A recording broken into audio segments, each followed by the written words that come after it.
নমস্কার বন্ধুরা, দিদির রান্নাঘর উইথ ব্লগ চ্যানেলে আপনাদের প্রত্যেককে স্বাগত। দেখুন, আজকে নিয়ে চলে এসেছি সম্পূর্ণ সাবেকি পদ্ধতিতে লোটে মাছের ঝাল। তো আজকের এই রান্নাটা আমি কিভাবে করেছি চলুন দেখে নিন। তো দেখুন বন্ধুরা, তেল গরম হয়ে গেছে লোটে মাছের জন্য। এইবার আমি কড়াইতে সবার আগে দিয়ে দিচ্ছি বেশ খানিকটা রসুন, থেতো করে নিয়েছি সেই থেতো করা রসুনটা।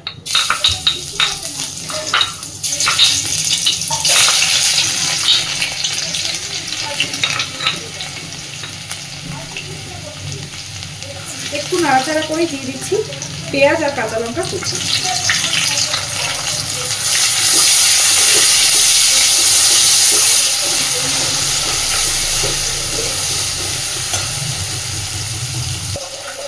পেঁয়াজ কাঁচা লঙ্কাটাকে খুব বেশি ভাজবো না, একটু হালকা নাড়াচাড়া করে দিয়েছি। এবার আমি কেটে ধুয়ে রাখা লোটে মাছটা এর মধ্যে দিয়ে দিচ্ছি।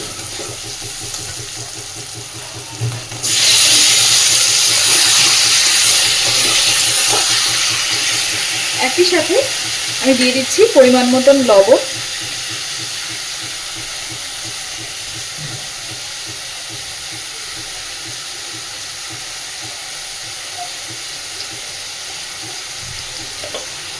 দিচ্ছি হলুদ গুঁড়ো,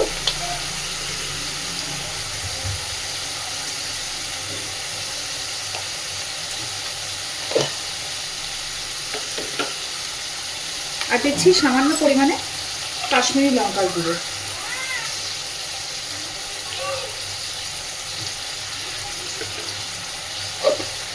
খুব ভালোভাবে সব কিছুতে মিশিয়ে দিচ্ছি।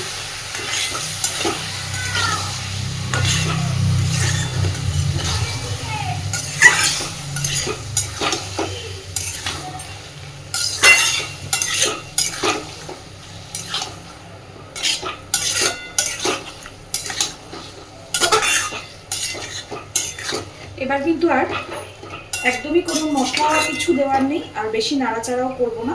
এইভাবে এবার আমি লোটে মাছটাকে ঢেকে দেব।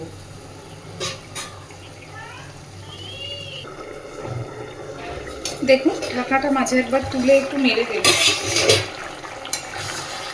অনেকটা জল বেরিয়েছে।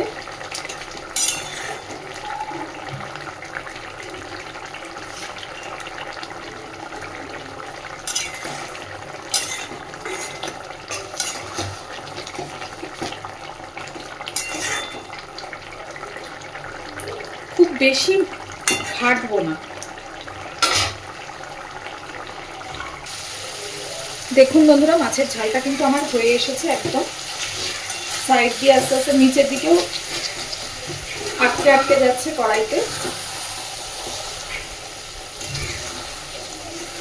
এই অবস্থায় আমি গ্যাসটা অফ করে দেবো, কারণ এর থেকে বেশি নাড়াচাড়া করলে আর এর থেকে বেশি গ্রেভিটা শুকালে মাছের এই আস্তে আস্তে ভাবটা থাকবে না, এটা ভেঙে গুঁড়ো হয়ে যাবে একদম।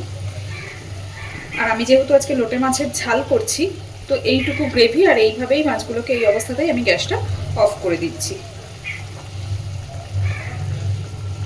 লোটে মাছের ঝুড়ো তো আমরা সবাই খাই, এইভাবে একবার লোটে মাছের ঝাল বাড়িতে বানিয়ে গরম ভাতের সাথে খেয়ে দেখবে, খেতে কিন্তু ভীষণ ভালো লাগে। তো আজকের এই রান্নাটা কেমন হয়েছে অবশ্যই আমাকে জানাবেন, আর প্লিজ আমার চ্যানেলটাকে লাইক, শেয়ার এবং সাবস্ক্রাইব করে আমার পাশে থাকবেন। ধন্যবাদ।